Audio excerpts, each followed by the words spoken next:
जय श्री राम। हिम्मत, जोश और साहस के कारक ग्रह मंगल देव राहु जैसे ग्रह, जिनको हम माया का ग्रह कहते हैं, वायु तत्व का ग्रह कहते हैं, उसके साथ मिलकर मीन राशि के अंदर गोचर करने जा रहे हैं दोनों ग्रह एक साथ। और शास्त्र के अनुसार मंगल और राहु की ये युति अंगारक दोष के नाम से जानी जाती है।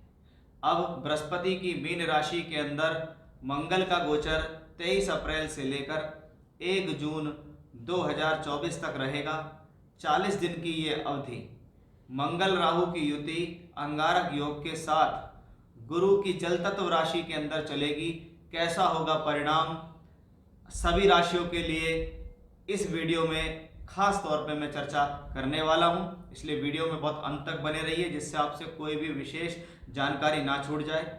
क्योंकि इस वीडियो में हम बताएंगे कि मंगल राहु की ये स्थिति आपके लिए जीवन में क्या दे सकती है, क्या लाभ हैं, क्या हानि है, क्या सावधानी है। उपाय इसके सभी के लिए कॉमन ही होंगे, इसलिए उपाय भी आपको शुरुआत में बता दिए जाएंगे और बाद में आपको इसका फलित दिया जाएगा। जैसा कि आप जानते हैं कि मंगल ग्रह हिम्मत, जोश और साहस का कारक है, ऐसे ही राहु ग्रह की भी आदत है। राहु को भी उद्दंडता, रूढ़िवादी, निर्भीकता और साहसी ग्रह के लिए जाना जाता है। अब ये दोनों ही ग्रह एक जैसा ही स्वभाव रखते हैं, इसलिए इन दोनों को मिलाकर कहा गया है अंगार। अंगारक दोष ऐसे नहीं कहा गया। जहां मंगल अग्नि है तो राहु वायु है, हवा है, और वायु और हवा और अग्नि इनका संपर्क अगर एक साथ होता है तो अग्नि को ये और अधिक भड़का देते हैं। इसलिए मंगल राहु योग किसी कुंडली के अंदर अगर बन रहा है, अगर वो शुभ स्थिति में है, तो ऐसा व्यक्ति अपने आप को बहुत ऊंचाई पर ले जा सकता है।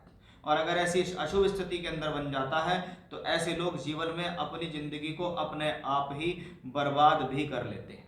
इसलिए मंगल राहु एक एनर्जी का एक पुंज है जो अब मीन राशि के अंदर गोचर करेगा। ये बृहस्पति प्रधान राशि है, और बृहस्पति प्रधान राशि जो मीन राशि है ये एक जल तत्व की राशि है। यानी बृहस्पति की राशि के अंदर मंगल राहु का जाना, आप ये समझिए, जहां मैंने मंगल राहु को अंगार कहा है तो वहीं बृहस्पति की मीन राशि एक जलीय तत्व राशि, एक गहराई की राशि, यानी कहीं ना कहीं गुरु की वजह से इस योग के अंदर कुछ ना कुछ डाउन भी देखने को मिलेगा। यानी जैसे ही परिस्थितियां बिगड़ती दिखाई देंगी, जैसे ही कुछ प्रॉब्लम होती दिखाई देगी, वैसे ही यहाँ कुछ ना कुछ शांति भी दिखाई देगी, क्योंकि वो गुरु की जल तत्व राशि के अंदर है। आज के इस वीडियो में हम जानेंगे कि आपकी राशि के लिए ये जो गोचर होने वाला है ये कल्याणकारी है या विध्वंसकारी है। कि ये अंगारक योग जरूरी ही नहीं है सभी के लिए शुभ हो या सभी के लिए अशुभ हो, क्योंकि ग्रह दो ग्रह हैं, दोनों विपरीत विचारधारा के हैं, दोनों ही बहुत तेज तर्रार हैं, दोनों की ही स्पीड बहुत ज़्यादा है, दोनों को ही अदम्य साहसी कहा गया है, दोनों ही अग्निकारक हैं। तो इस गोचर से हम कैसे बच सकते हैं, क्या उपाय कर सकते हैं, क्या सावधानी कर सकते हैं, इसकी जानकारी आपको इस वीडियो में मिलेगी।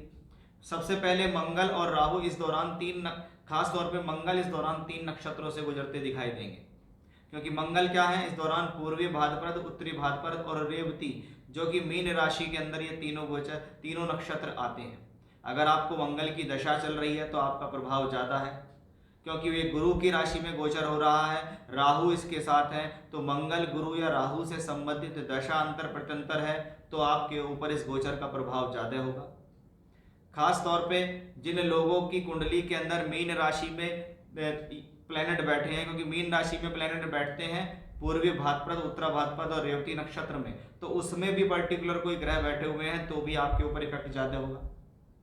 खास तौर पे 11 मई से लेकर 23 मई के बीच इनका डिग्री कंजंक्शन होगा। ये लगभग 5 से 7 डिग्री के आसपास होंगे, तो इस दौरान बहुत सावधानी रखनी होगी, क्योंकि जब मंगल राहु की युति बनती है तो ये पॉजिटिव या नेगेटिव। अब जो लोग स्पोर्ट्स में हैं, डिफेंस के क्षेत्र में है, मेडिकल के फील्ड में है, मशीन से संबंधित कारीगर्दी करते हैं, मशीनरी से रिलेटेड वर्क करते हैं, उनके लिए अच्छा है। लेकिन यही मंगल राहु का अंगारक योग क्रोध देता है, जल्दबाजी देगा, तुरंत एक्शन लेने के लिए कहेगा। ऐसी स्थिति में बोलचाल पर बहुत संयम रखना चाहिए। आपकी वाणी के अंदर धैर्य होना चाहिए, क्योंकि वाणी से क्रोध दिखता है ऐसी स्थिति में कि क्रोध आएगा और वो आपके मुंह से निकलेगा, आप किसी को कुछ भी बोल सकते हैं। यानी कहीं ना कहीं अपनी एनर्जी को आप बिना वजह वेस्ट भी कर सकते हैं, क्रोध कर सकते हैं, छोटी छोटी बातों को लेकर चिड़चिड़ाहट आपके जीवन में आ सकती है, वो भी इस मंगल राहु की वजह से ही है। यदि हम उपायों के बारे में बात करते हैं तो सबसे पहले आपको ध्यान रखना है कि ये युति अगर मंगल राहु की बन रही है तो धैर्यवान हो जाइए। ये सबसे पहली रेमेडी आपके लिए है कि आप धैर्यवान हो जाइए, बहुत धीरे हो जाइए, अपनी गति को स्लो कर दीजिए, सोच समझ कर निर्णय लीजिए, जल्दबाजी से बचिए। किसी भी प्रकार की जल्दबाजी आपके लिए बहुत नुकसानदायी हो सकती है। पहली रेमेडी, हनुमान जी की आराधना करना ऐसे में बहुत शुभ है। किसी भी प्रकार से आप सामान्य तौर पर हनुमान चालीसा का भी पाठ करते हैं तो अच्छा है। शिव जी की आराधना करनी ऐसी स्थिति में बहुत बेहतर है। आप शिवलिंग पर जल चढ़ाएं, रुद्राष्टकम का पाठ करें, ओम नमः शिवाय के मंत्र का जाप करें, मेडिटेशन करें, ये आपके लिए बहुत ज़्यादा फायदेमंद है। और ऐसी स्थिति में आसपास का जो वातावरण है वो डार्क होने से बचें। खास तौर पे अगर व्यक्ति डार्क कपड़े पहनना पसंद करते हो आप, तो इस दौरान किसी भी प्रकार का डार्क कलर का कपड़ा ना पहने, कोशिश करें लाइट से लाइट पहने।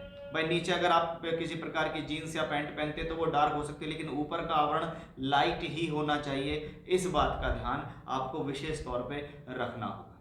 बात करते हैं कन्या राशि के जातकों के लिए ये ट्रांजिट कैसा रहेगा। देखिए, बहुत समझने वाली बात है कि कन्या राशि आपकी राशि के मालिक बुध हैं और बुध के लिए मंगल परम शत्रु कहलाता है, क्योंकि आपकी राशि के लिए मंगल अशुभ स्थान का मालिक है। तीसरे और 8वें स्थान का मालिक है, ये दोनों ही स्थान खराब कहलाते हैं। मंगल आपके लिए मित्र नहीं है। इसलिए सबसे पहली बात, ये मंगल राहु का अंगारक योग आपके लिए एक विध्वंसकारी योग साबित हो सकता है। क्योंकि सबसे पहली बात क्या है, आपको यहाँ समझिए कि आपकी राशि से सप्तम भाव में आया है। सप्तम भाव में बन रहा है विध्वंसकारी अंगारक योग, यानी 7वें घर को पीड़ा देने के लिए तैयार है। सप्तम भाव में सबसे पहले होता है स्पाउस, जीवन साथी, यानी जो लोग विवाहित हैं, जिनका विवाह हो चुका है, उनको इस दौरान ध्यान रखना है कि जीवन साथी के साथ संबंधों को साध लें। अदरवाइज इस दौरान दिखता जरूर है कि कुछ ना कुछ गड़बड़ हो सकती है, कुछ ना कुछ डिस्प्यूट हो सकता है, झगड़ा झंझट हो सकता है, और वो झगड़ा झंझट किसी बड़े विवाद को जन्म दे सकता है। सबसे पहली सावधानी मंगल राहु की स्थिति की कन्या राशि के जातकों के लिए 7th हाउस को बिगड़ने ना दें। जीवन साथी को के साथ संबंधों को नॉर्मल रखें, क्योंकि कुछ ना कुछ सर्कमस्टांसिस, परिस्थितियां ऐसी बनेंगी जो ये बताएंगी कि भाई आपके लिए प्रॉब्लम का विषय है, सावधान हो जाओ, आपके लिए समस्या आने वाली है।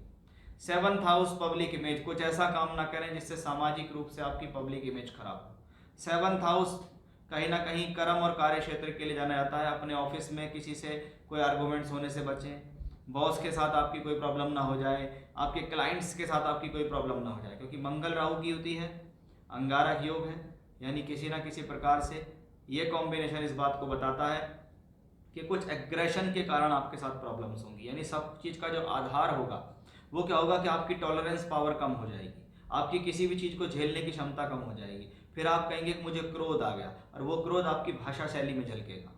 आप किसी को कुछ भी बोल सकते हैं, आप जीवन साथी को बोल सकते हैं, आप काम करने वालों लोगों को बोल सकते हैं, आप अपने क्लाइंट्स के साथ बोल सकते हैं, उनके साथ आपकी आर्गूमेंट्स हो सकती है। यानी बहुत स्पीडली आपको वो चीज़ें कवर करेंगी और उससे आपको बचना है, क्योंकि अगर एक बार आप इसमें घिर गए तो वो समस्या एक बड़े रूप में भी दिखाई देगी, फिर उसका खामियाजा भी आपको भुगतना पड़ेगा। क्योंकि मंगल अष्टम का मालिक होकर सप्तम में गया है तो मतभेद देता है ऐसा कॉम्बिनेशन, जीवन साथी के साथ समस्या देता है, जीवन साथी के साथ आर्गूमेंट्स देता है, या कहते हैं कि जी दोनों के बीच में वैचारिक मतभेद बहुत बड़ा हो गया, गलत फहमी पैदा हो गई तो भी होता है। मंगल क्योंकि आपकी राशि को भी देख रहा है, मंगल आपके दूसरे घर को भी देख रहा है, तो क्या है आपको क्रोध भी दिला सकता है और आपको वाणी से क्रोध झलकेगा। ये चीज़ इसमें खास तौर पे है, तो बहुत विशेष सावधानी आपको यहाँ रखनी होगी, क्योंकि मंगल चौथे दृष्टि से दशम भाव को देखता है, और चौथा दशम भाव क्या है, हमारे कर्म कार्य क्षेत्र नौकरी व्यापार का है। सप्तम क्या है, दशम से दशम है, इसलिए मैंने वार्निंग आपको लगातार इसमें दी है। पहला जीवन साथी, दूसरा वे ऑफ टॉकिंग, तीसरा ऑफिस में नौकरी कर रहे हैं, कहीं व्यापार कर रहे हैं, कलीग के साथ काम कर रहे हैं, सॉफ्ट स्पोकन होइए, ये प्लैनेट आपको प्रॉब्लम दे सकता है। और इसका सिर्फ इलाज यही है, जो रेमेडी मैंने आपको इंट्रोडक्शन में बताई हैं, आप उनको देखिए, सुनिए, समझिए, करने की कोशिश कीजिए, क्योंकि ट्रांजिट को अगर आप समझते हो तो वो आपके ऊपर इतना हावी नहीं होता। लेकिन अगर आप ट्रांजिट को समझते नहीं हो तो वो आपके ऊपर बेहद हावी हो सकता है, और जब वो हावी होगा तो अब आप कुछ नहीं कर पाएंगे, फिर कहेंगे भाई मेरे से तो गलती हो गई, मुझे ऐसा नहीं करना चाहिए था। तो कन्या राशि के जातकों सावधान रहिए इन 40 दिनों के अंदर। ये मंगल राहु का अंगारक योग आपके लिए विध्वंसकारी हो सकता है, उसके लिए उपाय कीजिए और धैर्यवान रहिए। जय श्री राम।